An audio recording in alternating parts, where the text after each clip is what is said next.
All right, everybody, welcome back to the Captain's Draft 3.0 group stages presented by Dota Cinema and moonducktv. We are here in our second game of the day, our second series of the day. It is Evil Geniuses versus Vega Squadron. Both teams 1-0. Both teams looking to get to that 2-0 here in the group stages. After just witnessing Liquid versus Mama Boys, we are here with our second series. Of course, on moonducktv, my name is Juan. Joining me today, as always, is Pitmuckle, as well as Purge. How do you feel about this series, and who do you think is going to win, Purge? God, I have no idea, man. Both these teams are amazing. Vega Squadron had a bit of a poor showing at the Frankfurt Major, but they were like the only team to take a best of 3 off OG there, and they haven't really looked weak since then by any means. So I could see either team taking this here, and I'm looking forward to a really good best of 3. Yeah, I mean, you saw Vega yesterday also 2-0 Team Liquid rather handily. You could argue that maybe the draft came into play, and Team Liquid, who just had a great series up against Mama Boys, I mean, there's no slouch. So Vega able to accomplish that is some pretty impressive stuff. But Evil Genius is consistently in the top 2, top 3 of Dota teams worldwide, only going down to eHome and MDL, again, having a great run through that tournament. And well, we'll see what they go for as they start with the bans of the Tiny and Io. And let's take a look at the hero pool as well. Anything really stand out to you here? Most of the agility heroes are kind of bad. So that's the first thing. There's a Slark. Slark's been very popular in Captain's Draft thus far this season. We've got Ancient Apparition. There's a Chen who happened to make it through. Hasn't been the last ban from EG yet, and it'll be a Witch Doctor, surprisingly. So Chen makes it through. Vega's going to first pick it. So this is pretty surprising to see Chen squeeze through here. But EG could respond with something like an AA plus a strong mid hero like Lina, for example, and draft off of that. Yeah, Sumail does love to play Lina. There is a Storm, but they don't really pick that hero anymore for good reason. That hero has been absolutely butchered. Speaking of butcher, there is a Pudge. I doubt that'll get picked. There's also a nominee. There's also, interesting enough, EG love to run the Lycan, so there is a chance they decide to go for that as well.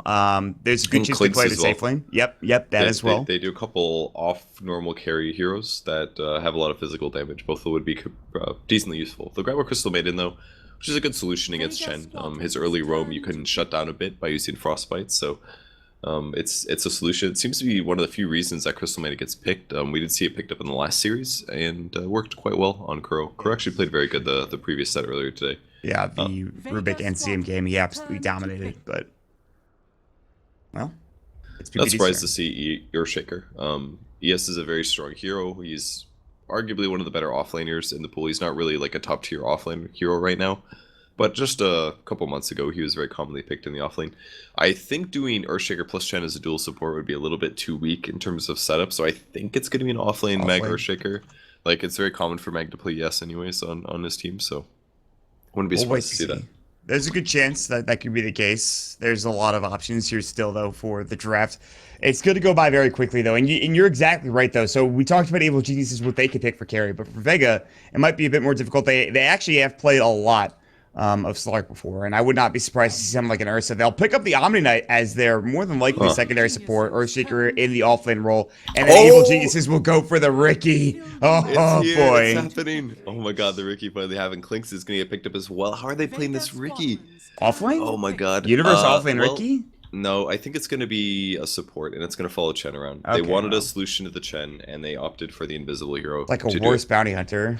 It is a worse bounty hunter. I completely agree with that, but we'll see if they make it work. I have a feeling it's entirely about slowing down the Chen. It's also a Diffusal Blade carrier, so it's going to be good against Omni Knight. You pretty much always buy Diffusal on Ricky, and it's just created this perfect storm of events where EG's like, all right, it's a Ricky pick, and the memes, let the memes begin.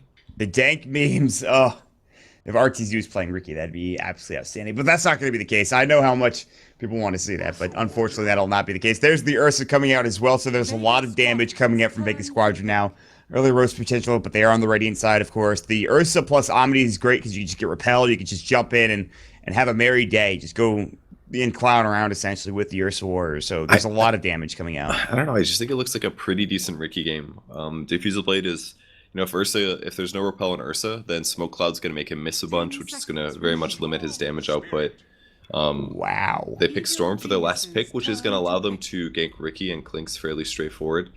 But the damage on Vega Squadron's a little lacking. It's all pretty much coming down to Ursa and Storm Spirit with a little bit of Echo Slam in there. So if EG get off to a good start and they get some good pressure on the map, then they could possibly just snowball over Vega here. Both of these teams are very interesting. I feel like Evil Genius is a very squishy lineup. If they get caught and get bursted down by Ursa, they'll be taken within half a second. They'll be killed almost instantly, plus the purification that comes out. You mentioned, however, there is a lack of damage, and so if they can avoid the Ursa, if they can avoid the Storm Spirit, there's a good chance they could do and dish out their damage themselves, because, of course, Evil Geniuses can do a lot of damage between Alina, CM, even to support Ricky, and then the Clinks, of course, with his searing arrows. So there's a lot of damage from Evil Genius. The last pick's going to come out might be an offlaner. That'll probably be what it's picked up as. The Clinks is going to be played safe lane. More than likely for RTC, mid Lina for Sumail, CM, and then of course the Ricky support duo like you were talking about. And they need a hero for what Universe. Do they do? That's Phoenix, Abaddon, Bristleback. Okay, it'll be Bristleback. Bristle's pretty okay against Ursa. It's not amazing though.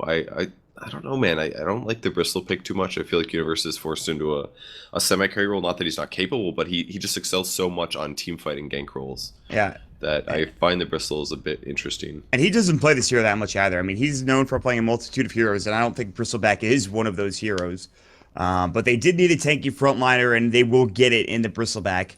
And as the No One Storm Spirit coming out for Vega Squadron, the Magro Shaker, as we talked about, and Posh is going to be playing the Ursa, unsurprisingly. So I like the draft as a whole from both squads, but I have to, I think, give it to Vega, just based on the fact they have a Chen, they have an Omniant, they have very good support duos. They don't have much lockdown, with the exception of the Earthshaker and maybe the Storm a little bit later on down the road, and of course Chen's creeps. But I think Vega can maybe exploit the fact that Evil Geniuses have some squishy heroes on their team, and we'll wait to see if that's actually the case.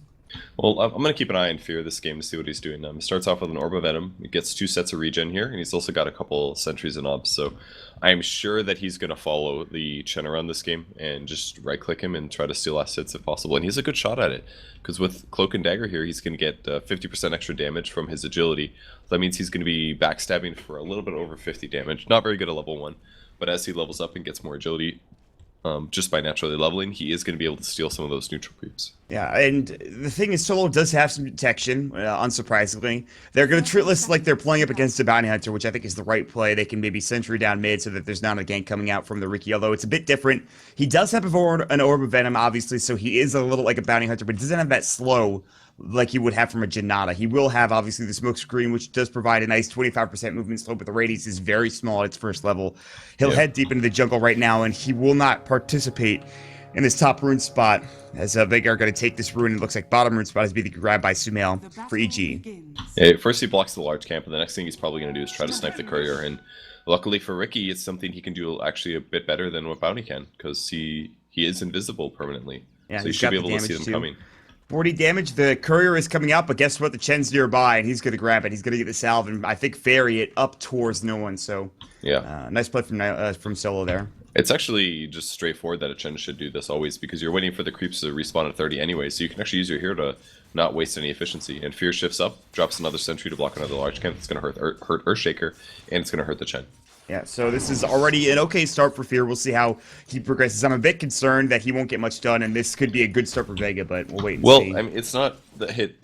Saying how he's getting stuff done is really the big question, because if he denies experience, if he denies the opponent from getting experience, it's also denying himself from getting experience.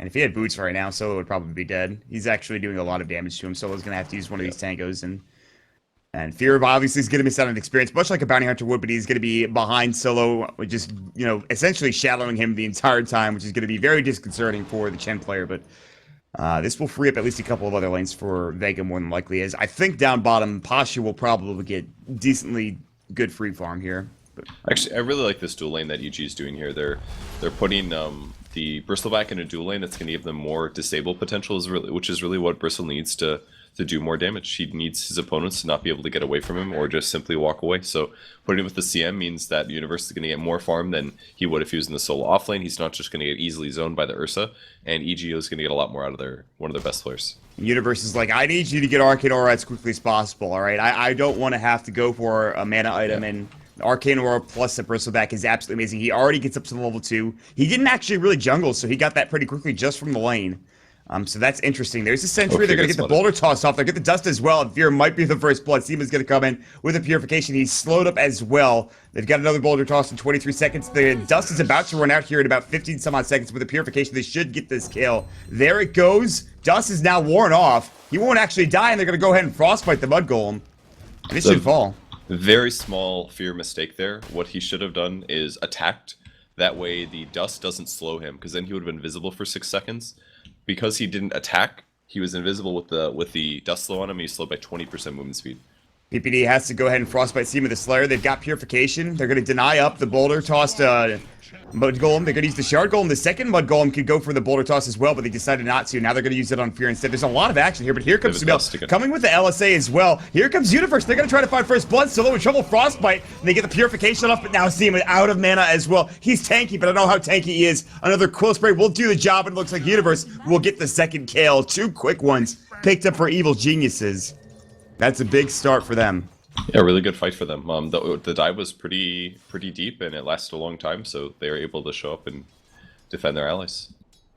That was maybe a little too aggressive from Vega. I liked what they were going for, but it took way too long, and they spent a lot of time out of lane, not getting experience, and they just lose 2 kills, like just like that. Yeah.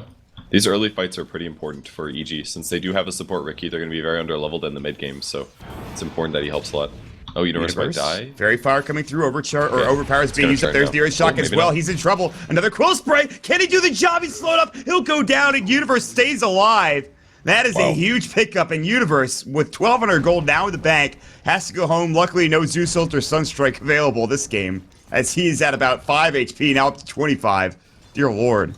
That was incredibly close. If Riki wasn't there for that, he absolutely dies. Obviously, he wouldn't have traded the hits with the Ursa if Riki wasn't there, but absolute knife's edge kill there, and that's going to get Riki level 2 and some very much needed experience. Boulder toss, there's the pull in from no one, but they got the TP coming in. LSA is going to fly. He doesn't have the mana for Dragon Slave. Now he does, excuse me, and he gets it off. And Solo might actually be in trouble as well. Crystal, but Sumel gets a double kill as PPD has a great TP in immediately as he was getting pulled by that Storm Spirit.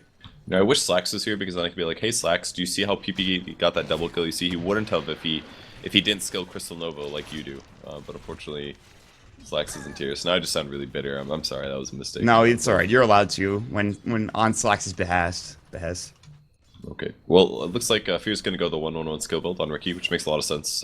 One of each of these abilities is really solid. Fear still has Brown Boots with an Orb of Venom. So he's pretty good at chasing, but his levels in his farm are not going to accelerate very fast unless he gets some levels later. And this is, I haven't played support Riki yet. I'm just kind of theory crafting here, so I could be completely off base. But I just feel like in the mid or late game, Riki's not going to have anything, and he's not going to contribute very much. Yeah. Tricks of the Trade is, it's an okay team fight ability, but if you don't have a lot of levels, you don't have a lot of items, it's basically based on how much agility you have, and that's pretty item based. So I just feel like while Riki is being useful right now, he's not going to be really useful in the late game if he continues just roaming.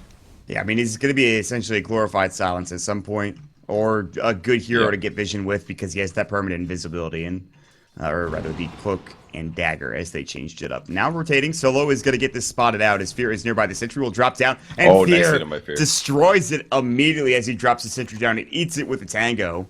That is an unfortunate Observer Ward placement, and Solo comes in at the wrong time, and he's like, you've got to be kidding me. And by the way, Solo's only level 2. It's not like he has not been able to jungle effectively, and a lot of that is due to Fear. Yeah, and the Sentry Wards, and they only started respawning recently, and he's probably been playing a little bit careful with where he's getting his experience because he's worried about the Riki being there, and for that reason, it's actually been quite useful that Fear's actually just been walking around and not even harassing. If he harasses people, he reveals that he's there, even if that harass can sometimes be worth it. There's the smoke screen coming out. Can they get the frostbite off? It looks like yes, they can. He's got the ball lightning though, but he will be able to get away. The Crystal Nova flying through. He's trying to bait this as best as possible. There's the Fisher. He's gonna try to turn this in PPD. Dragon Slave, he avoids it beautifully. LSA, that'll be out of the creep. Sumail might be in trouble. Test of Faith. The damage isn't really there, but they will lose PPD. Now another smoke screen, and he's gonna try to turn on this. Shockwave will fly through. There's the fire up as well, but the Dragon Slave grabs the kill. He's a bit too aggressive, and here comes Artesia as well in the backside. Universe coming in. Great purification. They get the repel off with the physical damage of the Quill Sprays. It's more than enough. And Mag, uphill miss. They will not be able to grab that kill, but what about Seam of the Slayer? He's about to fall. Stick charge. Purification will go, and Universe with one more right clip will get a double kill coming out. And it's 8-1 all of a sudden for Evil Geniuses. Fear going to work. He's going to jump in. He actually gets off that Blink Strike. Great enchant totem, though, and Fear will not be able to get this kill. He was so close, however. Still, it is 3-for-1, essentially. Ball lightning. They're looking for this kill, and no one can't quite find it, as Fear has gone the other direction. Well, Fear's doing a great job so far making this support Riki work. He's gotten a lot of kills. He's de-warded some important wards, and he secured the kill in the Storm Spirit. That's pretty huge. Yeah, that was also no one kind of staying around a bit longer and not expecting Sumail to pop up that Dragon Slave. RTZ is going to be going ahead and shadowing solo at this point. He has Strafe, he's got the Searing Arrows, and he's going to go right to work, but Seam of the Slayers is here. He's going to pop the Shadow Walk and get away. They had Dust, but they couldn't quite find that kill even with it. And so he'll just head back into the jungle and maybe look for a Death Pack target here in a moment or two. He's got a very high last hits, and Clinks as a whole is actually pretty good against Chen, since Chen does raise the HP of his creeps a bit, so whenever you eat them, it's going to give you a bit more HP. Oh, this is going to be a Laguna Blade on Decima. No, not yet. They're just going to right-click. He's going to get repelled up, and he'll go down. Actually, Arteezy gets the kill from high ground. Nicely done. 2 Invis heroes, one with the Cloak and Dagger. The other one had the Invis rune, and they just follow him down and bring him down pretty easily. And it's a nice little kill going away with Evil Geniuses. So Ricky's going to go back and heal for this. He's still only level 4, so now his levels are going to start dragging a little bit. Oh, Universe in trouble. Universe in trouble. All the heroes coming in for Vega Squadron, and they'll get this kill with the pull coming through. Good in Rage. 9 Pasha will get sent back home as well, as the Chen will use the Test of Faith and get him out of there. And of course, that means that it's an easy kill, and a little bit. That's actually a pretty big kill too, because Bristleback was doing well, and with that kill, that allows Pasha to get up a little bit higher in terms of net worth. Yeah, I think they sent it back because they were fearing that Ursa was going to get Laguna Bladed there and be put very low. Definitely would have been close to getting a kill. So the sendback's fine. He had a salve, he could have stayed out, lose his slight efficiency, but better to be safe. Maybe PBD getting killed. He's down bottom, along with PPD in the jungle. It looks like he actually might be in trouble as the squad of Sioma and Mag are going to run on through. They've got Fisher and Echo Slam, but bottom lane also Posh is nearby. RTZ will go ahead and Skeleton walk away, make sure he doesn't get caught underneath that tower as he's putting pressure with his treads up. He did a lot of damage to that tower, but he will back away. And they'll get farm as well. As now Fear is actually getting farm and experience on his own. He's almost up to level 6. You know, Tricks of the Trade early on is not great, but it's really the itemization that you talked about is going to be really important for him. Well, it's just nice that he has so many heroes that can farm different places. Like Crystal Maiden can jungle, Lena can jungle, Bristleback can easily jungle, Clinks can jungle, he can farm the enemy's jungle. It allows Ricky to now shift to the safe lane and just get last hits, and he can get them very fast if the creep wave is there, because he just does bonus damage to backs. So he's basically hits for double damage on the back of creeps, gets some CS to catch up, and now with the power treads, he can do a lot more damage in fights. Yeah, he could swatch those agility treads and do even more damage, and we'll see how effective he's going to be in these team fights. He's almost got his level 6, which is pretty good timing.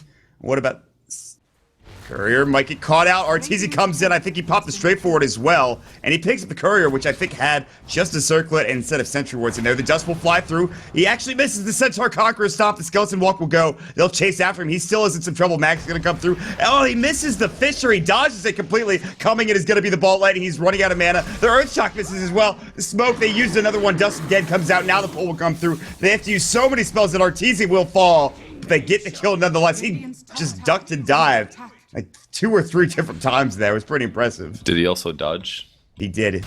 Duck, dive, dip, duck, and dodge, I believe is the... Dodge, dive, dick. Nope, soap. Not supposed to say that. Whoops. He dicked. That's what he did. LSA will fly, and Sioma is going to get caught with a Laguna Blade from Sumail, who picks up an easy pickup, and that will provide him closer and closer to his Yule Scepter. All right. You know, I think RTZ's move there was actually still fairly worth it, though. Courier snipes are worth so much gold. It's like 900 gold or something. Ricky going to work. He's actually going to go ahead and TP away as no one was going to find that kill. Oh, he gets it in the well. Whoa, that's that overload. So big for Storm. And, like, he doesn't even have power treads yet, so any kill that he can get is massive here. Yeah, that's a huge pickup to 1,000 gold now. Down bottom, Pasha might get caught up, but here's the Mag. Mag coming in with a huge Fisher coming through, looking for perhaps a Echo Slam if he wants to try to get it off. The PPD's going to come in. There's the Frostbook, but the comes in instantly afterwards. Sumail pops up the Dragon Slave as well. He's not quite at his Yule Scepter yet. This will provide some room mid for RTZ to get that tier 1 tower, and he's able to do so easily. But everyone's rotating bottom, and Vega want to try to fight this. We're going to recall the creeps in from solo. Sioma's here as well to pop up some purifications as well as repels. Well, the Storm can't be here for 20 seconds. His TP's on cooldown, so he's going to split push for now. And it's only 3 EG right now, so I think they do want to fight this play. Fisher's going to go through. Universe and Sumail are blocked. There's the repel. The LSA will do nothing, and Sumail will go down to the right-clicking Universe. And Chanto of the Echo Slam misses. And he will get away, but they still get a huge target. The highest in net worth, the Sumail will fall for 30 seconds. Arteezy's going to head through down towards that bottom lane. They might want to try to fight here. Frostbite's, or rather, Crystal Nova's going to go. They've got the mech now for Universe ready. We'll see. That was such a big fissure, man. Drafe's gonna come in. Solo's gonna get caught. He'll pop the dust. The hand of God. He'll stay alive because of it. 49 HP. They're gonna chase after him. Skeleton walk slowed down by that dust. Can he get out in time? There's the ball lighting coming through as well. They'll see him. They'll dust again, and Arteezy in trouble. The pole will fall through. He's not dead yet. There's the Earth Shock, and it looks like he will end up going down in another pickup as he's in the enemy jungle too far. Gets too greedy looking for a kill, and he'll fall. You know, if he actually ran north there instead of running left, he would have lived no matter what. Bit interesting choice there, but a small mistake there. It just even something so simple as choosing to run left versus right is going to result in your death. So he dies the second time, getting punished kind of for his ganks. It's a little surprising.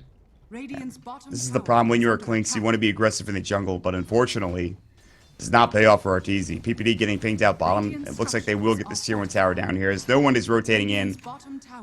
And that's basically the issue. They spend their whole time running after Arteezy, and then they're leaving some space bottom. EG plays it safe. They don't want to get caught there, but tower will get denied most likely. Poshko's Mask of Madness. I've seen this a lot recently. Oh, they could have gotten that tower. The TP wasn't coming in from anybody. And he's going to get that last hit. There's the deny. But he might die because of this. The Sphere is coming in. They've got the silence. Sioma is now on the run. He's going to drop the sentry. Universe is going to come out in delay in the Viscous Nasal Goo. He's going to pop the repel. Can they chase him down here with the repel up? It's pretty long duration still. They're going to right-click him now, and they're going to try to send him home.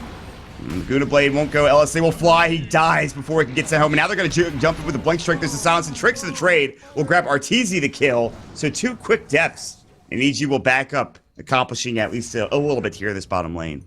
Kind of an interesting item choice for Ricky here. He goes for an Urn. I would have thought maybe an Aquila, but when you're playing a roaming style, Urns are really great for damage output since it does do 150 pure as you use it on your opponent. So if you take a hero that is a bit limited on damage and you throw an Urn on top of him, it makes him a more respectable damage source. And he's got his Cloak and Dagger maxed out now. So gets 1.25 extra damage per agility point that he gets. And he's hitting for a decent amount of damage despite being a support.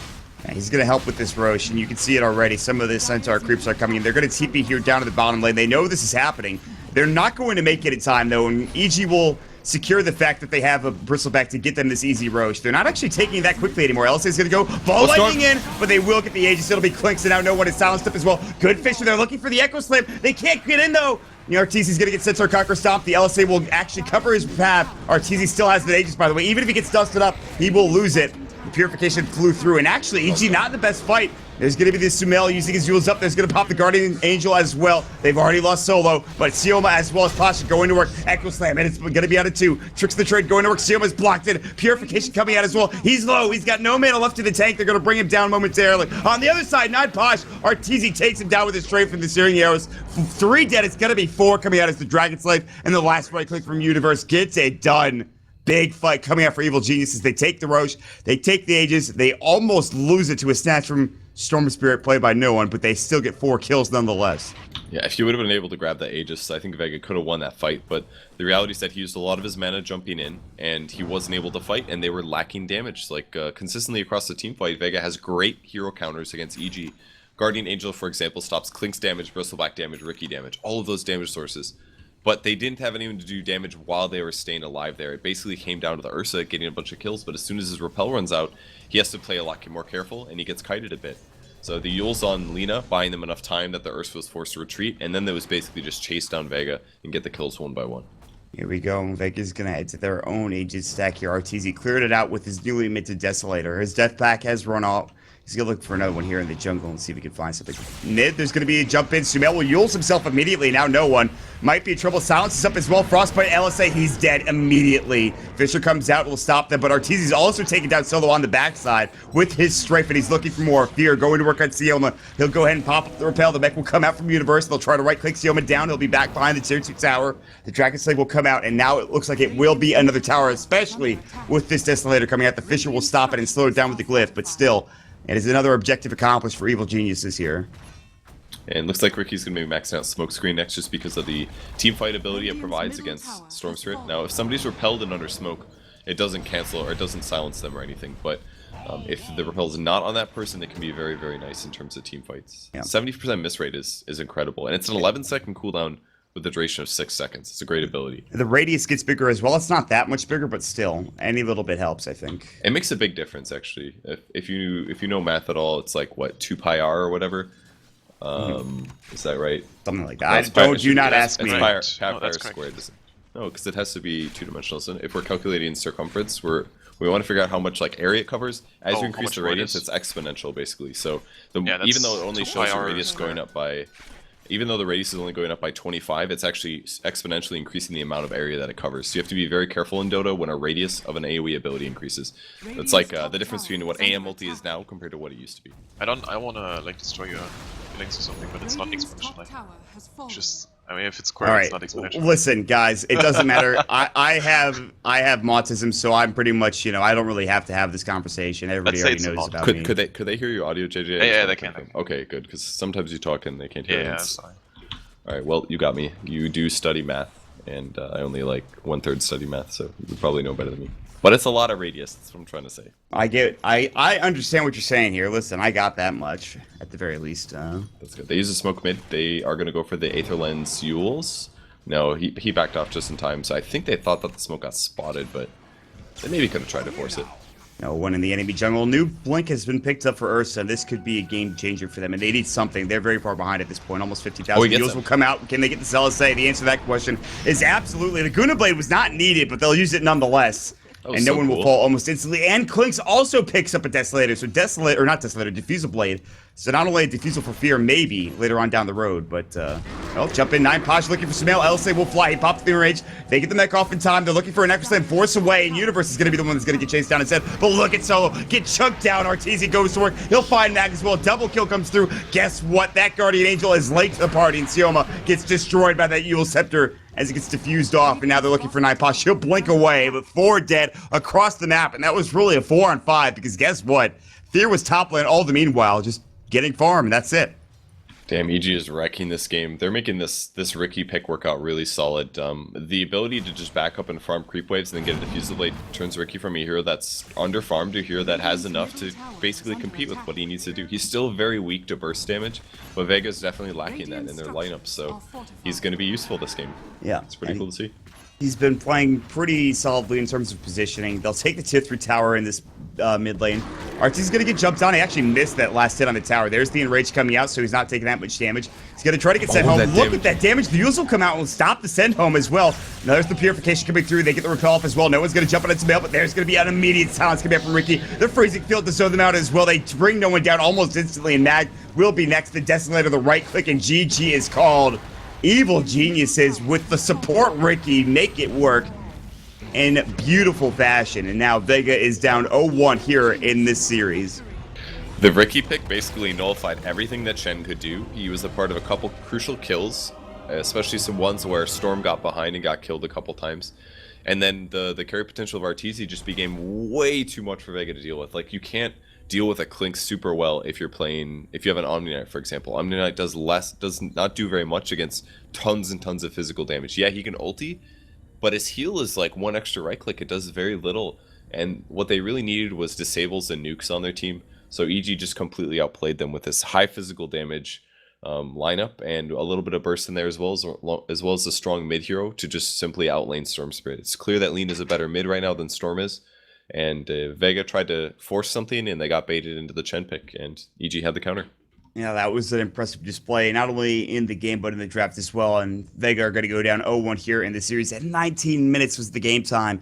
Very quick game coming out. A lot of aggressive play from Evil Geniuses. We'll see if Vega can get back into it here, and hopefully we can get to a third game and tie this bad boy up 1 apiece. But we'll have to wait and see if that's going to be the case here on moonducktv. This is Captain's Draft 3.0 presented by here at moonducktv as well as Dota Cinema. With that said, my name is Purge. My name's Mod. With me is Purge. Dear Lord. All right, I'm losing it. As well as Pitmuckle. We're going to take a quick break. We're going to jump into our game 2 in just a moment. Stick around, everybody.